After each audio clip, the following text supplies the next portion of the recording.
If you remember, I purchased this motorcycle back in April after it had been laid down by the previous owner. Now the bike needed a fair amount of work, and after doing some diagnostics,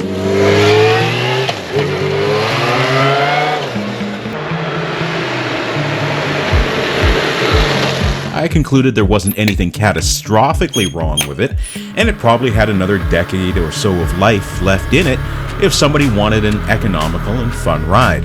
I replaced the leaking fork seals, seat cover, changed all the fluids and filters, spark plugs, as well as the clutch friction discs and springs. If you're a subscriber to the channel, you know I also replaced the steering stem bearings, as well as aligning the forks and rear wheel on a couple of other videos on the channel. If you're looking for some how-to instruction, these videos are fairly to the point and thorough. To sum up the series, there are a few more little jobs and one big one left, so hang on for the conclusion of the FZ6R project, as well as the bike's new owner, which are all coming up next on Rod, Rides, and Wrenches. Mechanically speaking, there were only a couple of small jobs left. I had to clean up the front brake calipers and replace the front pads, since they had gotten a fair amount of fork oil on them from the leaking forks. The old pads were practically brand new though, and could have possibly been cleaned up and reused, so I hung on to them for the future owner to have a set of spares. Cleaning the calipers with the toothbrush and brake fluid will save from having that dreaded brake drag issue that I had on my VFR 1200. The chain and sprockets were also replaced with a new match set of JT sprockets and a 520 X-Ring DID chain. Removing the sprockets can sometimes be difficult, so here's a few quick tips to make this job a little easier. First, make sure the bike is in gear and either have a friend hold the back brake, or I like to use a long pry bar and rest it on the brake pedal. This holds the brake on to add a bit of extra restraining force. Remember to always loosen the output shaft nut on the transmission first, before removing or breaking the chain. You will need the additional force of the rear brake to prevent the engine from spinning over when removing the transmission output shaft nut. If there's a locking tab on the output shaft nut, then pry it up and tap it up out of the way. Otherwise, there's most likely a collar on the nut and a stake indentation, like this one here on the Yamaha. You can typically just power through these with your impact without an issue. Now, an impact gun will make life a lot easier for this task.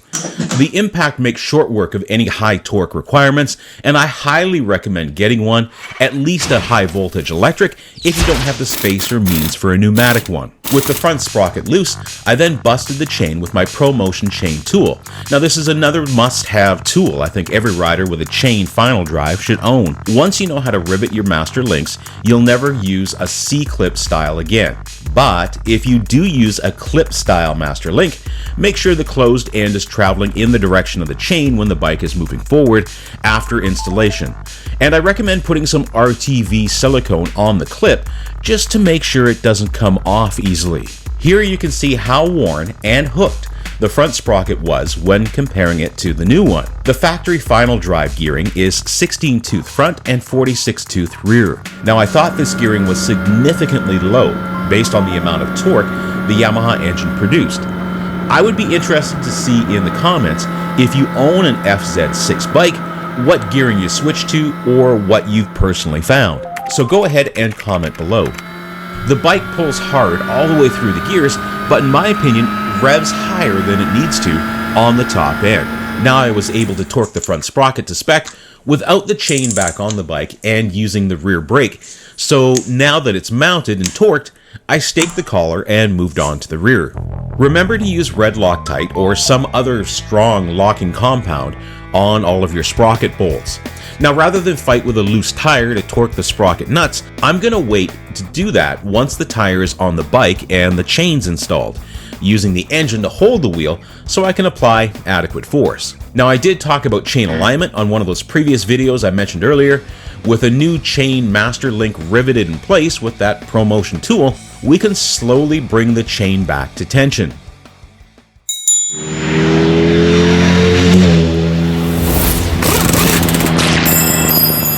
With the chain installed, it was time to turn to the fairing and the new panels that arrived from China. Installing Chinese fairings are a lesson in patience and puzzle solving. If you're considering buying these fairings, I have a few words of advice after installing what has been my 4th set. Firstly, I just want to say the paint quality has not been bad on any of the 4 sets I've received. Now, they're not show quality, but you're really not paying for that sort of finish anyways. Rolling down the road or at your local coffee shop hangout, the bike will look good, as long as you don't look too close. The fairings are cast from molds made from copies of the factory fairings, and so on and so on. Doug, see, what we did was, we made a copy from 2. And now sometimes you make a copy of a copy, it's not quite as sharp as, well, the original. Well, that's kind of what happened.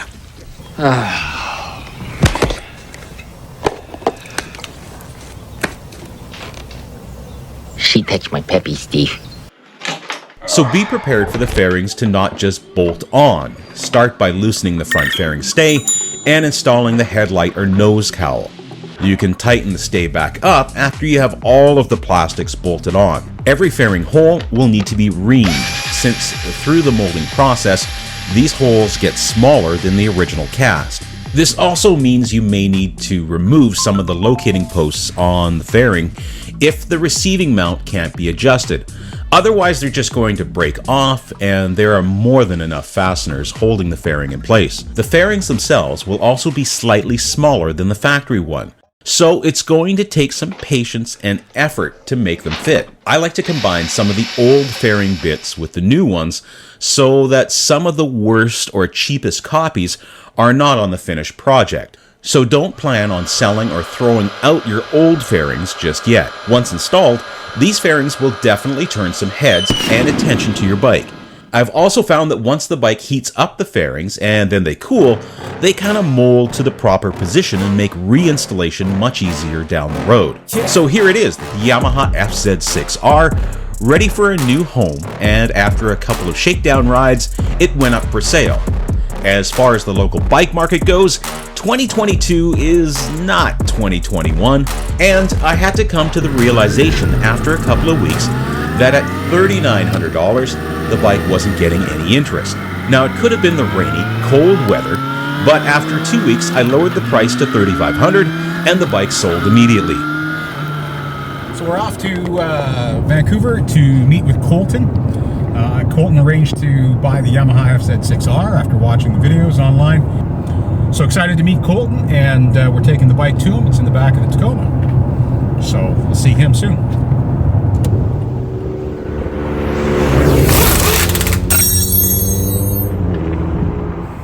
I'm just gonna get it. I'm just gonna get some footage of go stand by your bike. Go stand by your bike. Come on. This is a happy moment here. Oh, it is. I've been really excited. So where are you gonna go on your first big ride? Probably to work. Yeah. Definitely gonna make the guys at work want to get a bike. They've been talking about it for a while, so.